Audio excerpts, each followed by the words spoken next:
I thought I was watching my marriage fall apart. I had no idea I was actually watching my husband dismantle our entire life. Our savings, our retirement fund, the equity in our home, and hand it piece by piece to a 24-year-old woman who didn't even know what a mortgage was.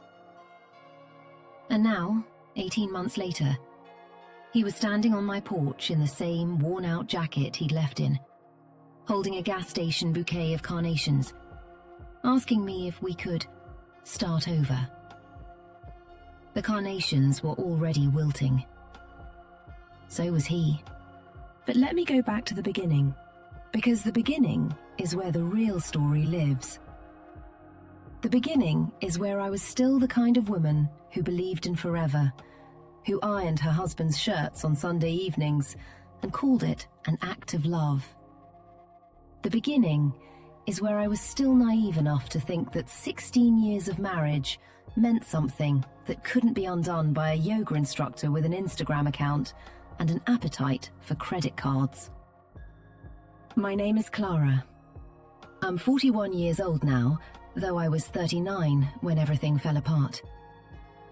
I teach high school English literature, which is, I realize now, bitterly ironic, because I spent years teaching teenagers to recognize betrayal in Shakespeare and Hardy and Tolstoy, and I completely missed it happening in my own kitchen.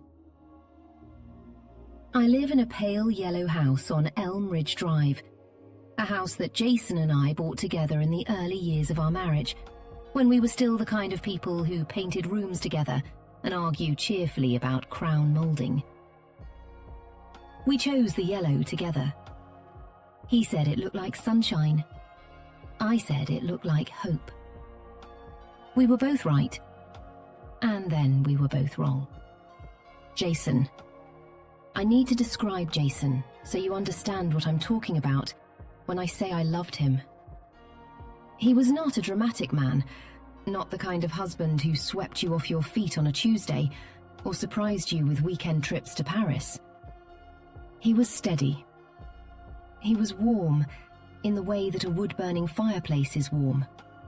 Not flashy, not spectacular, just reliably, solidly there, radiating heat that you stopped noticing until it was gone. He was 42 when he left, with sandy hair that had gone silver at the temples and laugh lines that I'd always found handsome.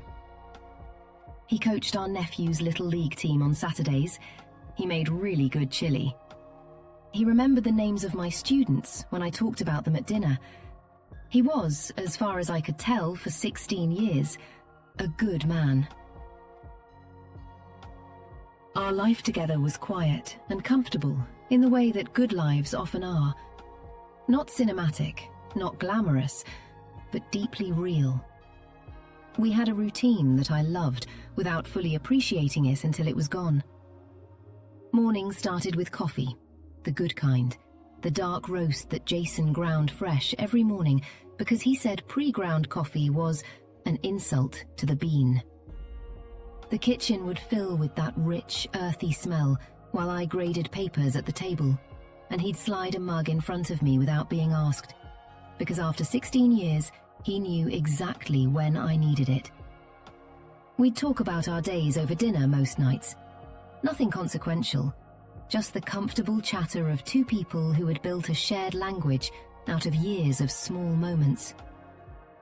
We had a garden in the backyard that I tended, and he occasionally helped with, mostly by standing near it looking supportive. We had a cat named Dostoevsky, whom Jason pretended to hate and secretly hand-fed bits of salmon when he thought I wasn't watching. We were not perfect. I want to be honest about that.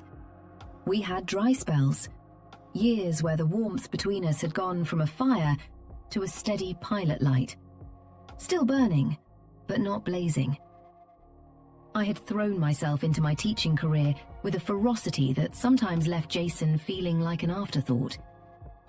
He had a tendency to close himself off during stress, rather than talk about it, which left me sometimes feeling like I was pressing my palm against a locked door. These were real cracks in the foundation. but they were the kind of cracks that every long marriage has. The kind that couples therapists write self-help books about. The kind that don't mean the building is going to fall. Or so I thought. The first time I heard the name Tiffany, I was standing at the kitchen sink washing dinner dishes on a Wednesday evening in October. Jason was in the living room, and I could hear him laughing. A particular laugh, lighter than his usual one. A laugh I hadn't heard in a while. I turned off the water and listened. He was on the phone. I caught a few words. Yeah, exactly. And no, she's... And then a pause, and then that laugh again. I told myself it was a work friend. Jason worked in commercial real estate. He had lots of colleagues, lots of clients, lots of people to laugh with on the phone. I turned the water back on and finished the dishes, and the mild, fleeting unease I'd felt dissolved into the soapy water and drained away. But the name came up again 3 weeks later. We were at a company dinner, the annual end-of-year event that Jason's firm threw at a steakhouse downtown, all dark wood and leather chairs, and the heavy smell of red wine and grilled meat. I was making conversation with the wife of one of Jason's partners, a brittle, cheerful woman named Renee, who wore too much perfume and always seemed to know more than she was saying. At some point, Renee mentioned something about the new agent at the firm, and she said the name in a tone that was very carefully neutral, the kind of careful neutrality that is itself a form of communication. Tiffany, she said. Young girl. Very ambitious. And then she looked at me with an expression I couldn't quite read and changed the subject. I noticed Jason that evening. Really noticed him. In the way you stop noticing someone after years of familiarity. The way you have to consciously look. He was across the room near the bar, and he was talking to a woman I didn't recognize. She was young. Very young. Dark-haired, with the kind of effortless beauty that comes from being 24 and having no children, and spending a lot of time at the gym. She was laughing at something Jason said, throwing her head back, touching his arm.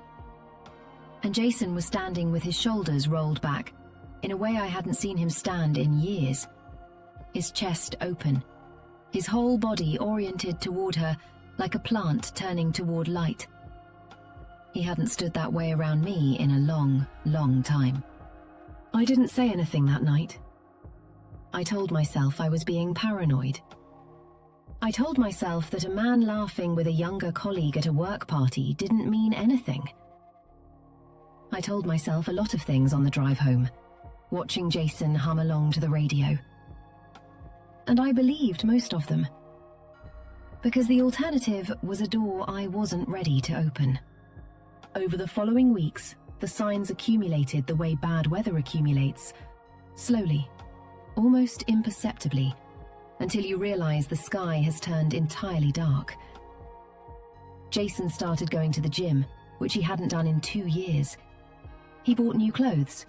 Not many, just a few things, but they were younger looking than what he usually wore, more fitted, more deliberate. He started keeping his phone face down on the counter. He started being slightly, just slightly, less present. There in the room with me, but somewhere else in his mind. He started coming home later, with explanations that were always reasonable, and always just slightly too detailed, the way lies tend to be. I started checking. I'm not proud of it, but I did it. I looked at the phone bill online and saw the same number recurring. Late evenings, early mornings, sometimes in the middle of the night. I Googled the number, and it came up, connected to a social media account for someone named Tiffany Marsh. I sat in my car in the school parking lot after the last bell one afternoon and scrolled through her Instagram. And I understood immediately and completely. She was 24. She taught spin classes at a studio downtown. She had the kind of life that was fully documented in soft focus photos, artfully arranged avocado toasts, sunrises from hiking trails, cocktails with friends in rooftop bars, her own body displayed constantly and confidently, golden and lean and luminously young. In one photo from 3 weeks prior, I could see in the background, blurred but unmistakable, the distinctive leather jacket that Jason had bought himself in September. My stomach dropped through the floor of my car. My hands were ice cold on my phone. The afternoon sun was pouring through the windshield and heating the interior to an uncomfortable warmth. But I felt like I'd been submerged in cold water. I drove home in a state of numb, mechanical calm that I now recognize as the particular dissociation that comes right before catastrophic pain. I made dinner. I set the table. When Jason came home, I watched his face for something, some flicker, some tell. He looked at me and smiled, the same smile he'd given me for 16 years, and said the food smelled good. And I thought, he's going to tell me. He has to tell me. He can't look at me like that and not tell me. He didn't tell me. 2 more weeks passed. I lived in a suspended state of horrible knowing and hoping I was wrong, telling myself daily that I was catastrophizing, that the leather jacket in the background could belong to anyone, that 2 people could text each other frequently and it could mean nothing. I wasn't sleeping well. I lost weight I didn't mean to lose.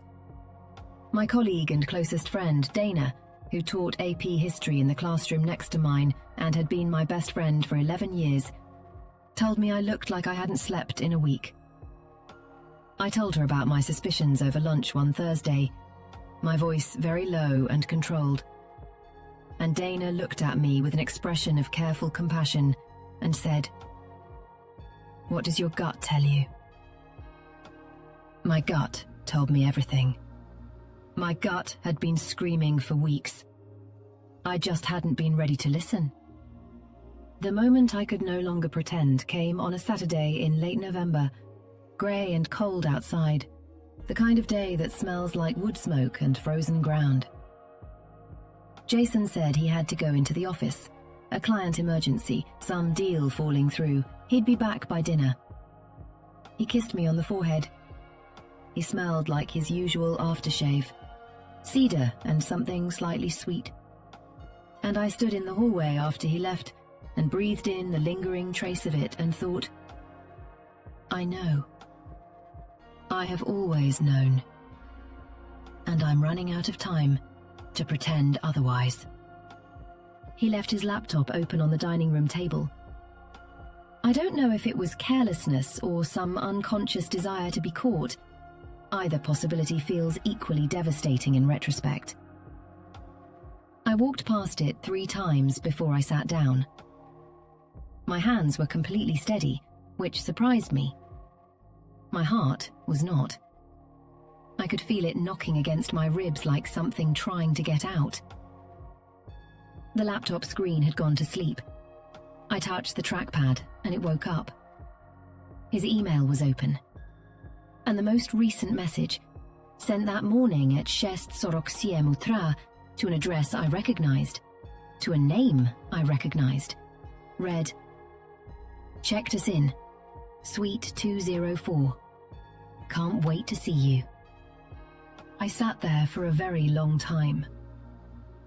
The house made its usual quiet sounds around me, the hum of the refrigerator, the distant drip of the upstairs faucet we'd been meaning to fix for months, Dostoevsky padding in from somewhere and jumping up onto the chair beside me.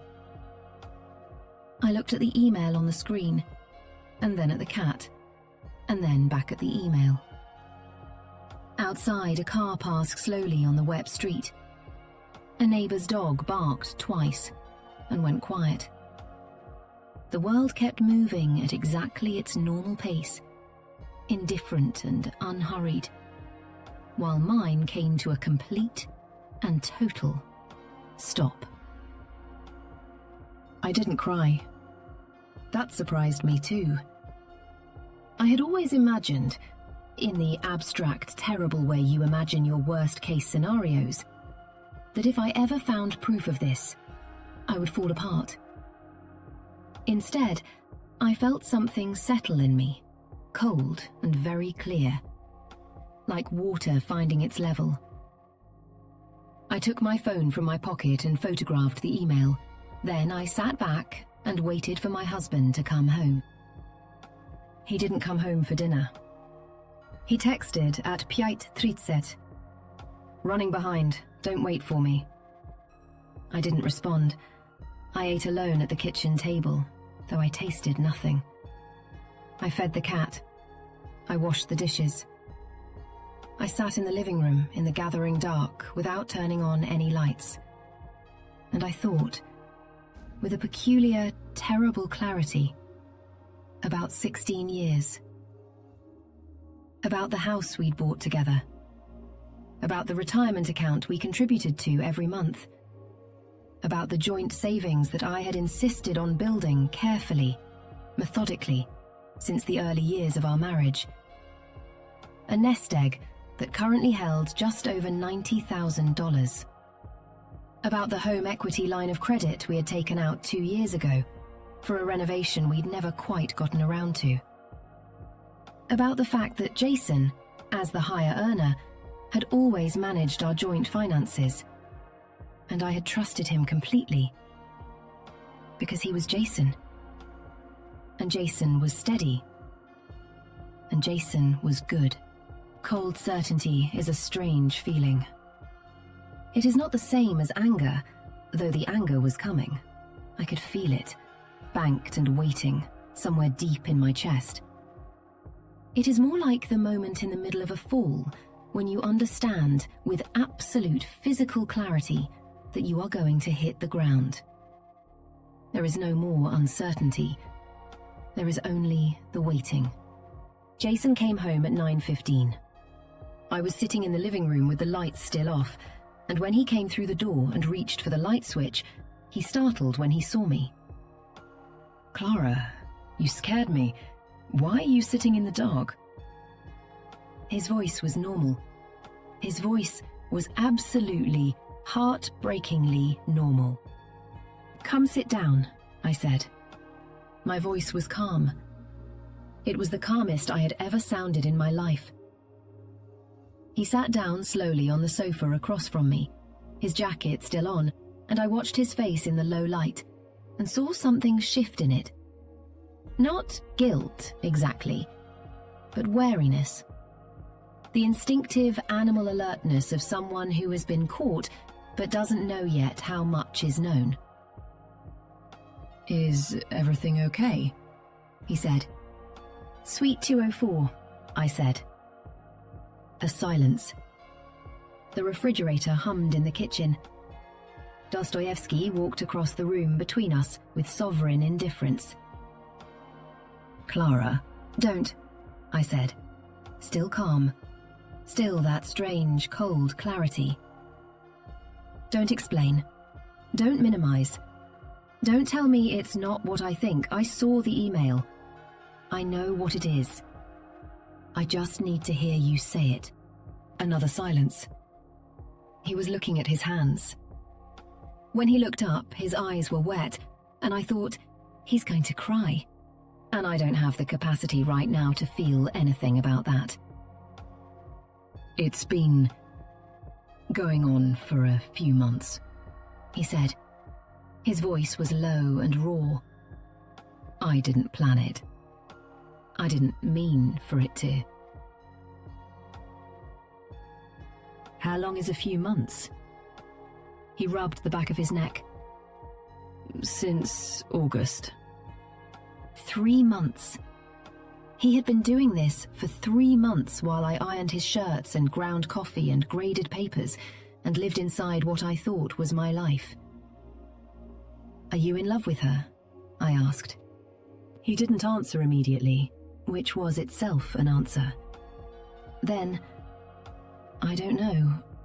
I think I need some time to figure out what I want."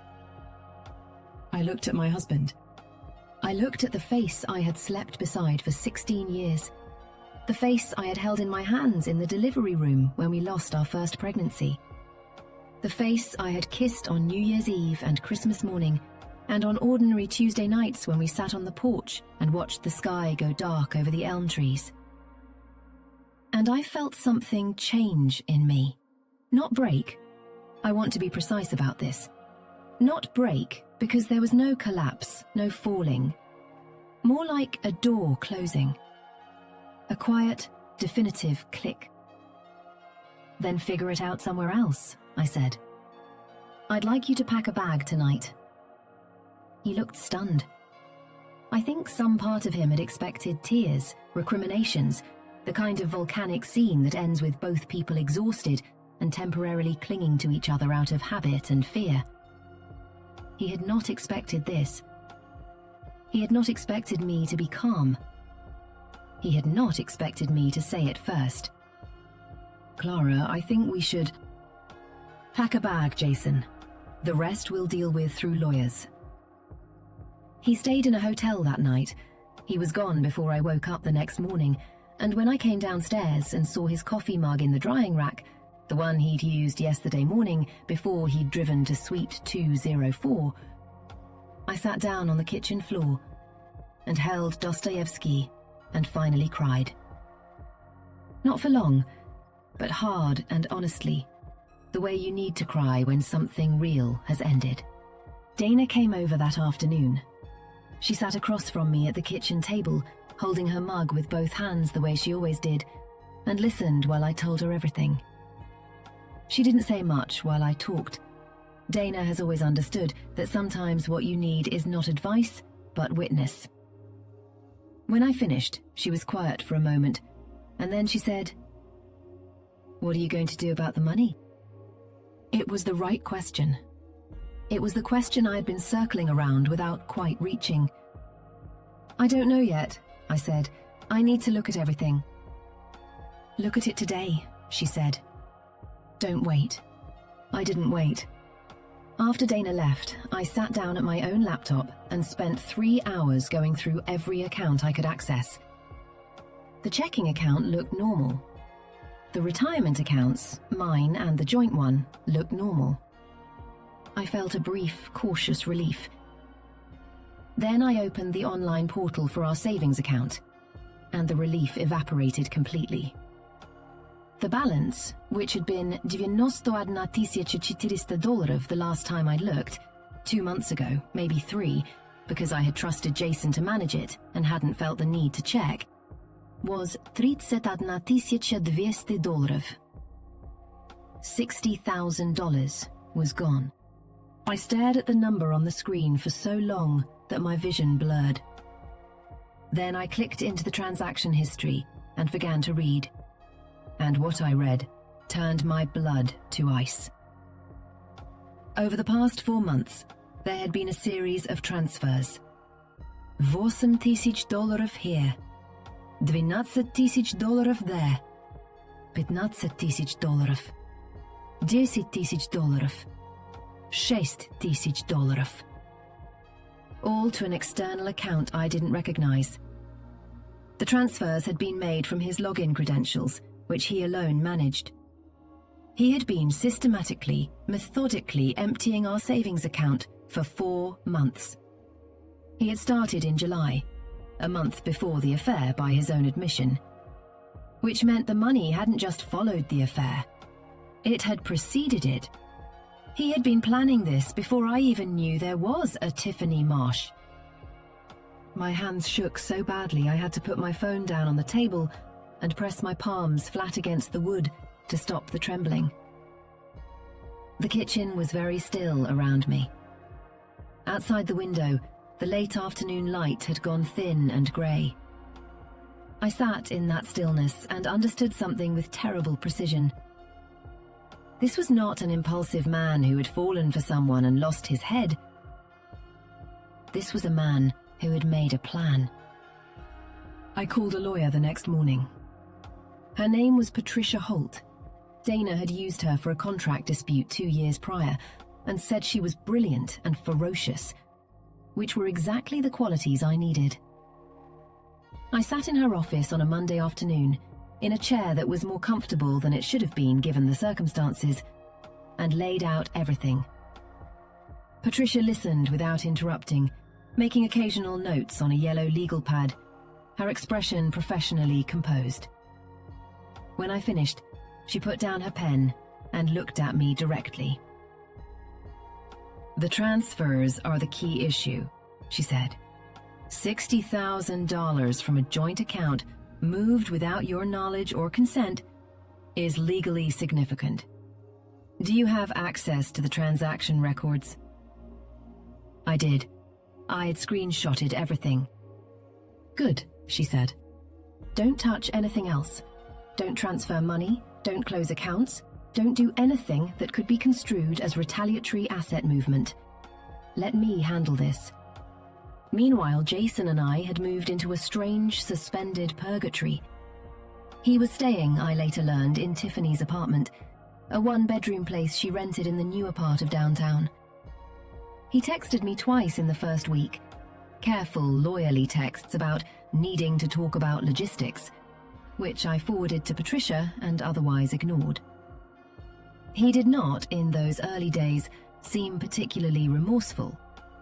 He seemed, in the few glimpses I got of him, when he came to collect more of his things one weekend, when I saw him briefly at the end of the driveway, like a man who had made a decision and had not yet discovered its consequences. Tiffany Marsh was not a mystery to me anymore. After that first Instagram scroll in the parking lot, I had stopped looking at her social media, not out of self-preservation exactly, but because I had understood what I needed to understand and didn't need to marinate in it.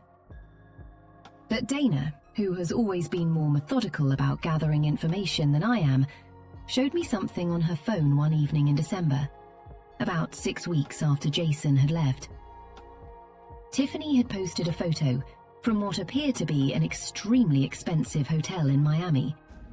An infinity pool, champagne, the general aesthetic of money being spent with great enthusiasm. In the background, unmistakably, was Jason. He was not tagged, but he was there. "Your money," Dana said quietly, setting her phone face down on the coffee table. "That's your 60,000. I wanted to feel rage. I did feel it. But beneath the rage was something else. Something I couldn't quite name yet. It came to me later that night, lying awake in the bed that felt too large. It was grief. Not for Jason. For the version of Jason I had believed in for 16 years. For the man who ground fresh coffee every morning and coached Little League and hand-fed the cat salmon when he thought no one was looking. I was grieving a person who had never fully existed. And that is a particular kind of loss. The loss of something you never had, that doesn't follow any of the usual rules of mourning. Patricia filed the divorce petition in January, citing marital waste, the legal term for a spouse who dissipates marital assets, which is exactly what the $60,000 transfer constituted. She also flagged the home equity line of credit. Jason had taken a draw of $22,000 from it in November, after he'd left, which Patricia argued was unauthorized given the pending divorce.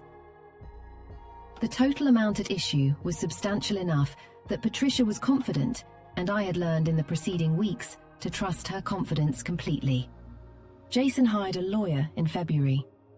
His lawyer's name was Derek Foss, and from what Patricia described, he was competent, but not extraordinary. The first formal communication from Foss's office arrived on a Wednesday, and I sat at my kitchen table with Patricia on speakerphone while I read it. It was largely what we had expected, arguments about the voluntary nature of the transfers, suggestions that I had been equally aware of the financial management decisions, proposals for a settlement that would give me the house and a fraction of what had been taken. "Standard opening position," Patricia said, with the arid calm of someone who had seen this many times before. They'll move, we hold. We held. Spring came. The elm trees on my street put out their new leaves, pale and tentative at first, and then lush. I started sleeping better. I started cooking again, real cooking, not just the functional fuel assembly I'd been doing since November, but the kind of slow Sunday cooking that fills the house with good smells for hours. I had my students read Wide Sargasso Sea that semester, and there was a particular passage I read aloud to my third period class that made several of them very quiet. About the way women are dispossessed of themselves by degrees, so gradually they barely notice until everything is gone. I had to pause for a moment after I read it. One of my students, a perceptive girl named Maya, looked at me with an expression of mature, wordless understanding. And I gave her a small nod, and we moved on. I had a drink with my father in March. My father, Robert, is 70 years old and has the weathered, unflappable quality of someone who has survived enough of life to be done being surprised by it. He had, to his credit, said very little when I told him about Jason and the divorce. He had listened and made me dinner, and then said only, "You'll be fine. You always land on your feet." At the bar in March, he looked at me across his whiskey glass and said, "How are you, actually?" "I'm actually angry," I said, "but the productive kind." He nodded. "Good," he said. "The productive kind is what gets things done." It got things done. In May, the mediation sessions began, and I sat across a table from Jason for the first time since January. He looked different. He had lost weight, not in the healthy way he'd been trying to when he'd started going to the gym. Lost it in the other way, the stress and not eating way, the way that makes a person look older and smaller. His new clothes looked slightly wrong on him now. Too young, like a costume he bought for a role he was no longer sure he wanted to play. He wouldn't look at me directly for most of the first session. His lawyer talked. My lawyer talked. Numbers were proposed and counted. I watched Jason look at the table and thought, he knows what he did. He knows exactly what he did. The mediation lasted 4 sessions. In the end, the settlement awarded me the house outright, full title, no equity split. A concession Jason's lawyer made in exchange for reduced claims against the transferred funds. I received 60% of the retirement account. I received a monthly support payment for 2 years, at Patricia's insistence, to compensate for the income disruption. The home equity draw was added to Jason's debt obligations. It was not everything I would have wanted. I had wanted to look Jason in the face in a courtroom and have a judge say the word waste out loud in legal proceedings. But Patricia had counselled practicality, and practicality meant taking what I could keep and moving forward. And she was right. The divorce was finalised in June. I drove home from the courthouse alone in the early summer afternoon, with the windows down and the air warm and thick with the smell of cut grass and someone's backyard barbecue. I parked in the driveway of the pale yellow house and sat in the car for a while, just breathing.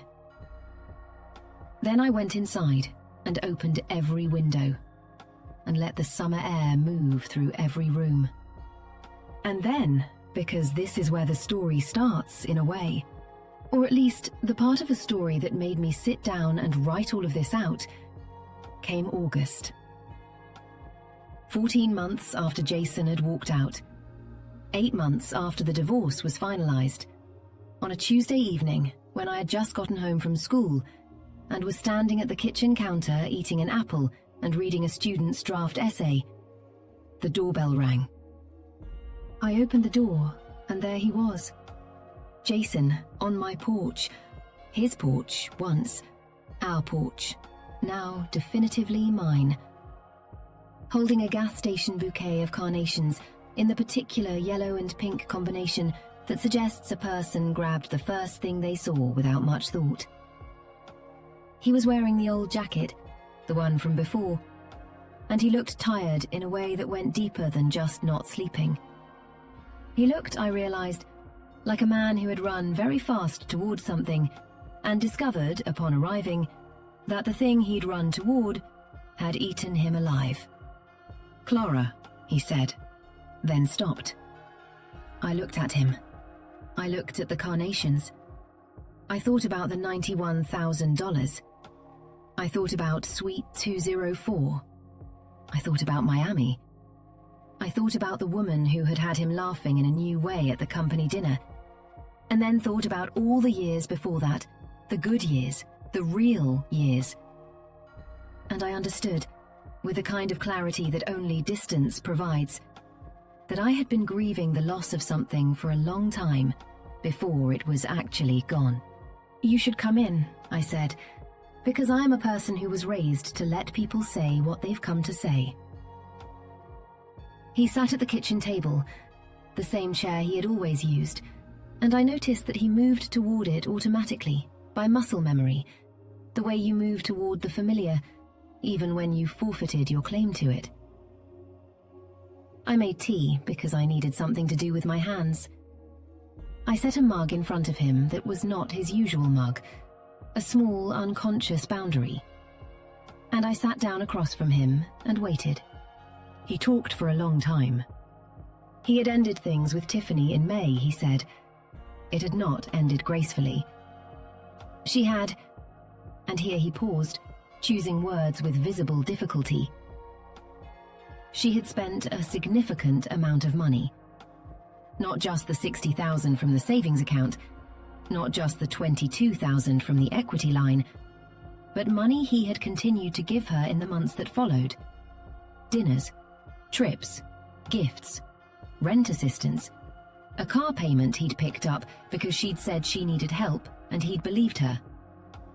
He had maxed out 2 credit cards. He had depleted his personal savings. When he had finally, in the spring, started to understand the full scope of what was happening, when he had said he needed to slow down financially, she had become, he said, a different person. She had been angry. She had threatened, vaguely, to discuss certain aspects of his private life in ways that would be professionally damaging. She had found someone else within 3 weeks. He said all of this with the shell-shocked effect of a man who has been through a very fast, very expensive education. He said it without anger at her. At least, he tried not to express anger, though I could hear it underneath. And I thought, of course he's angry. She took his money. And that is a kind of wrong he can feel clearly, whereas what he did to me is a kind of wrong that is harder for him to hold in focus, because it requires a reckoning with himself. When he finished talking, I sat with my tea for a moment before I spoke. I had rehearsed nothing. I had not known he was coming, but the words came easily, because I had been living with them for a long time, without knowing they were words. "I'm sorry it was painful," I said. "I mean that. I'm not glad you were hurt." A pause. "But I need you to understand something. You didn't just have an affair. You planned to leave me before you left me.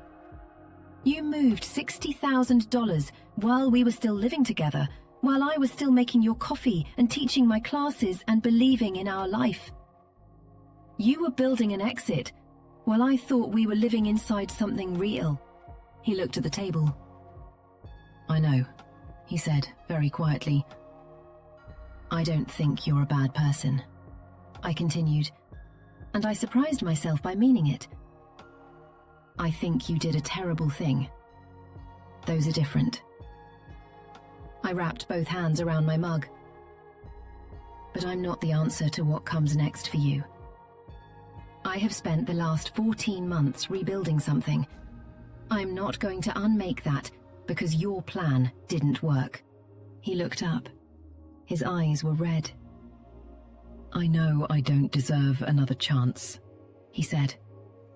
"I'm not asking for that. I just..." He stopped. He looked around the kitchen, at the walls I had repainted in November a warm, creamy white, at the new curtains, at the bookshelf where Dostoevsky was currently conducting a methodical, half-lidded survey of events. "I just needed to say it. That I was wrong. That I knew better, and I did it anyway. And that I am sorry." I looked at my ex-husband in my kitchen, and I thought about everything. Every year, every morning, every coffee mug, every fight, every good night and bad morning and ordinary Tuesday that had added up to a life. And I felt something loosen in me that I hadn't known was still knotted. Not forgiveness exactly, or maybe the beginning of it. The kind that isn't for the other person but for yourself. The kind that unlocks a door you've been leaning against without realizing you'd been using all your weight to keep it closed. "Thank you for saying that," I said, and I meant it. He left. He took the carnations with him, which was the right decision. I stood at the kitchen door and watched him walk down the front path and get into a car I didn't recognize. His old car had been part of the asset settlement, and drive away. And then I stood there for another minute in the warm August evening, listening to the neighbor's sprinkler and the distant laughter of children somewhere down the street, and breathing in the heavy sweetness of the late summer air. Then I went back inside and sat down at the kitchen table and picked up my student's essay where I had left off. And Dostoevsky jumped up and settled himself firmly on my feet, warm and purring and sovereign. And I thought, this is my house. These are my feet. This is my life, remade from what was broken. And it is, in all the ways that matter, entirely mine. The months that followed Jason's visit were quieter than they had any right to be, in the best way.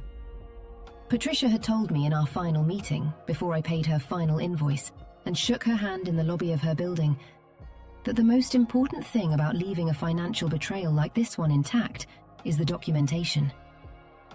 "You documented everything," she said. "You didn't panic, you didn't retaliate, and you documented everything. That's why we won." I thought about that advice a lot in the fall, teaching my students, as always, to keep records of their thinking, to gather evidence before drawing conclusions, to trust what they can prove over what they merely feel. It turned out I had been preparing for this for years without knowing it. Everything I had taught them about careful, evidence-based reasoning had been available to me when I needed it. I just needed to remember to use it on my own life. Dana and I started going to a Saturday morning farmers market together, which sounds small, but felt enormous. The kind of new routine that signals a genuinely new chapter. We'd buy too much bread and eat it while walking around. And she'd make me laugh the way only Dana can, with the specific, sharp wit she reserves for situations that are terrible and absurd in equal measure. $60,000 for Miami and spin class instructor, she said one morning in October, with the solemn assessment of someone delivering a verdict. At least if you're going to blow up your life, have the decency to do it on something interesting. I laughed. It was the first time I'd laughed about it. Really laughed, from somewhere genuine. And it felt like opening a window in a room that had been closed too long. I saw a therapist that year, a careful and thoughtful woman named Dr. Anand, who helped me understand something I had been circling without landing on. That the financial betrayal had been, in some ways, harder to process than the romantic one. The affair had broken my heart. The stolen money had broken something else. My belief in the fundamental safety of the life I was living. My trust in the ground I was standing on.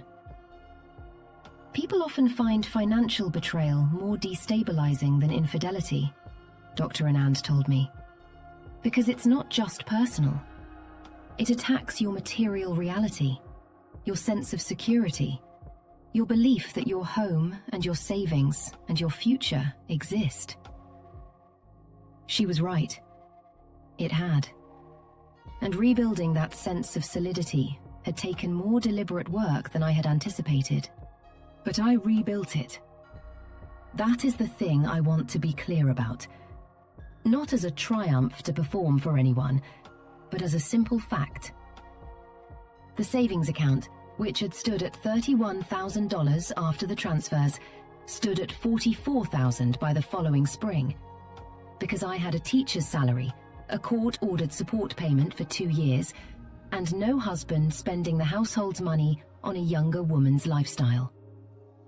The house was mine, fully and solely, and I repainted the porch that spring in a slightly darker yellow, richer and warmer than the original, because I wanted something that was mine, rather than ours, even in that small way. My father came to see the newly painted porch on a Sunday in May, and he stood looking at it for a long moment with the expression he gets when something has pleased him, but he's not going to overstate it.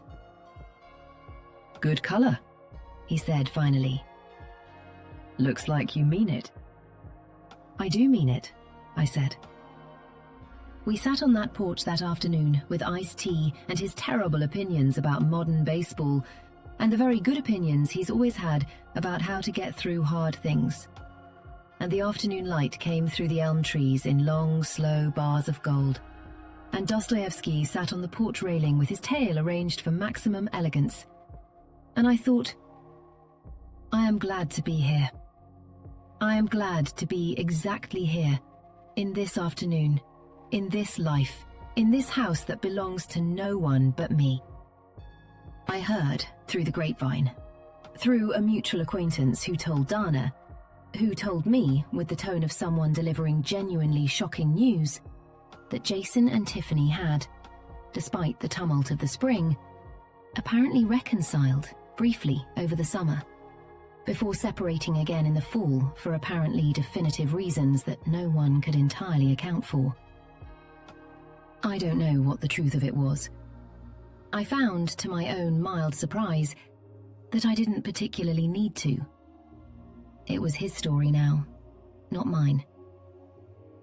I wished him, in the abstract and at a considerable distance, something approaching okay. Not happiness exactly. I was not quite that generous, and I think that's honest. But okay.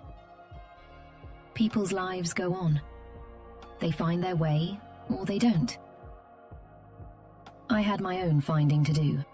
The following January, I applied for and received a grant to develop a new curriculum unit on contemporary women's narratives. Stories of women who had remade themselves after being unmade by circumstances. Stories of loss and reconstruction, and the particular resilience that comes from having no other choice. The grant committee wrote in their approval letter that my application had demonstrated an unusually personal engagement with the material. I thought about that phrase for a while. An unusually personal engagement. I suppose that's one way to put it. My students read those stories that spring with the kind of attention that means something is landing, not just being processed and filed, but landing, changing something in how they see. After one class discussion, Maya, the perceptive girl from the year before, now a senior, stayed behind and said, "It seems like these women all have to lose everything before they figure out what they actually have."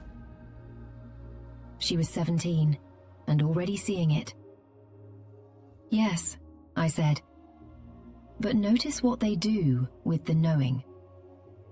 What do you do with the knowing? You use it. You use it to stop trusting people who have not earned your trust, and to give more of yourself to those who have. You use it to take care of your own finances with the meticulous attention they deserve, because no one will ever protect your material security better than you will. You use it to understand the difference between love that is solid and love that is merely habit. Love you have examined and chosen, and love you have simply stayed inside because leaving required more courage than you'd marshaled. You use the knowing to become, gradually and without ceremony, someone who is harder to fool. Not because you become suspicious of everyone, not because the betrayal breaks your capacity to trust, but because you learn. The hard way, the only way that really sticks, that there are things only you can know about your own life. Whether the ground is solid, whether the warmth in a room is real or merely a draft from somewhere. Whether the man across the breakfast table is the person you believe him to be. You learn to look. You learn to ask. You learn to read the email that is sitting open on the table because the moment has come to stop pretending you can't see it. My name is Clara. I'm 41 years old. I live in a pale yellow house. A slightly darker, richer yellow now. A yellow I chose for myself. On Elm Ridge Drive. Under elm trees that are older than my marriage ever was. That will be standing long after every memory of that marriage has softened into something I can hold without flinching. I have a cat named Dostoevsky who hand feeds himself now with imperious competence from a bowl that says "The Boss" on the side, which Dana gave me as a joke, and I decided to keep as a statement of fact. I have my father. I have Dana. I have a classroom full of teenagers who are learning, year by year, how to read the stories of people who have been through things and come out the other side. I have my savings account and my retirement fund and my home equity, all of which are mine, and all of which I watch with the attentive care of someone who understands now what it costs to stop looking. I have the Saturday farmers market and the porch in the afternoon light, and the increasingly complex and rewarding project of becoming more fully myself. And I have this. The understanding that losing something you built on a false foundation is not the same as losing everything. Sometimes it is the only way to discover what the foundation should have been. Sometimes the life that comes after the wreckage is the life that was actually waiting for you all along. Patient and possible. Just on the other side of the thing you were too afraid to let go. I was afraid. And then I wasn't. And then the house was mine. That is the whole story, and it is enough.